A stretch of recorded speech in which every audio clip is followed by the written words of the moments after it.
Praise the Lord. கர்த்தருடைய நாமம் இந்த காலவெளியில் மகிமைப்படுவதாக.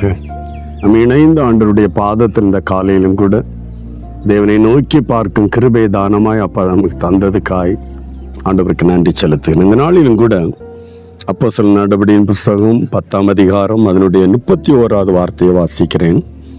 கொர்நேலியுவே, உன் ஜெபம் கேட்கப்பட்டது, உன் தான தர்மங்கள் தேவனுடைய சந்நிதியில் நினைத்தருளப்பட்டது. ஒரு 100க்கு அதிபதி, உத்தரவாதமுள்ள பிஸியான ஒரு வேலையை, அரசு வேலையை செய்கிற ஒரு தெய்வ மனிதன். அந்த மனிதனுக்கு கூட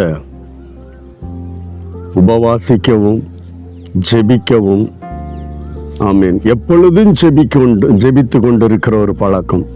நினைத்து பாருங்க, நம்முடைய இந்த நாட்களில் பிஸி என்று சொல்லிடுவோம், வேலை பழு மிகுதி என்று சொல்லிடுவோம். ஆமீன், நேர வேதத்தை வாசிக்க தியானிக்க, ஆமீன், ஆண்டவருடைய பாதத்தில் அமர்ந்திருக்க காத்திருக்க நமக்கு பலன் இல்லை என்று நம்ம நினைத்து சொல்லிக் கொள்ளுவோம். இந்த கால வேளையில் இதெல்லாம் நாம் சொன்னாலும் கொர்நேலியு 100க்கு அதிபதிக்கு இது எல்லாவற்றையும் விட அதிகமாய் தெய்வ சந்நிதியில் ஜெபிக்கிற ஒரு மனிதனாய் காணப்பட்டதை நாம் அறிவோம்.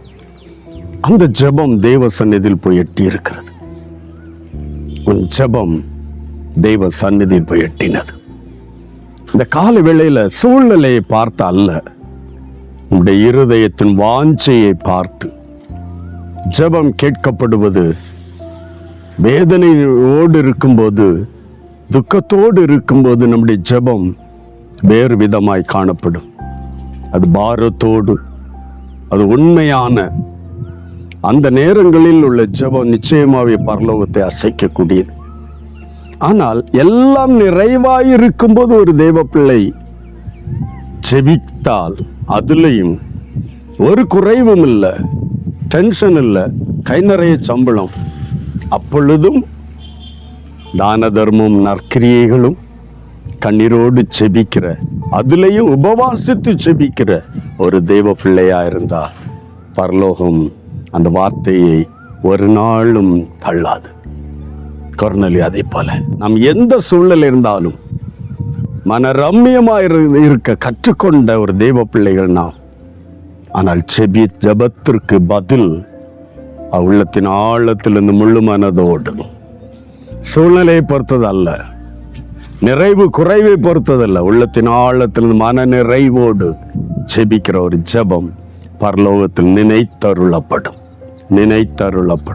இந்த கால வேளையில் உள்ளத்தின் ஆழத்திலிருந்து கொர்நேலியுடைய ஜெபம் சர்ப்ளஸ், நல்ல ஜாப், நிறைந்த ஆமீன் ஆசீர்வாதங்கள் என்றாலும் அவனுடைய ஜெபம் தேவன் கேட்டார்.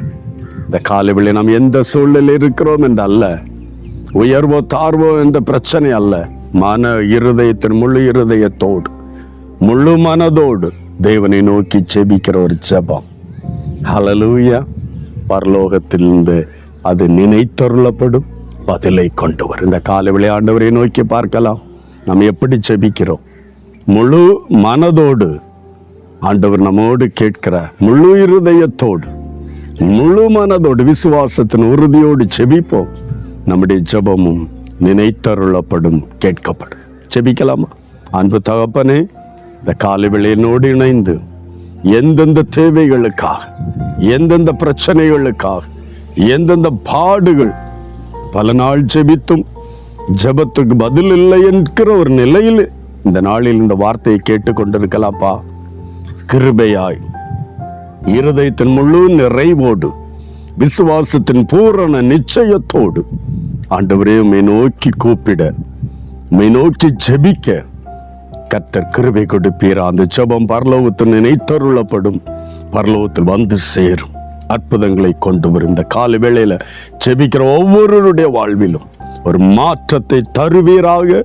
மன உறுதியோடு முழு மனதோடு ஜெபிக்கிற கிருபையை தயவாய் கட்டளையிடுவீரா. கர்த்தர் செய்யப்படுறதுக்காய் நன்றி. ஆசீர்வதியும் இயேசு கிறிஸ்துவின் நாமத்தில் பிதாவே, ஆமென். உன்னுடைய ஜெபமும் கேட்கப்படும். God bless you. Praise the Lord.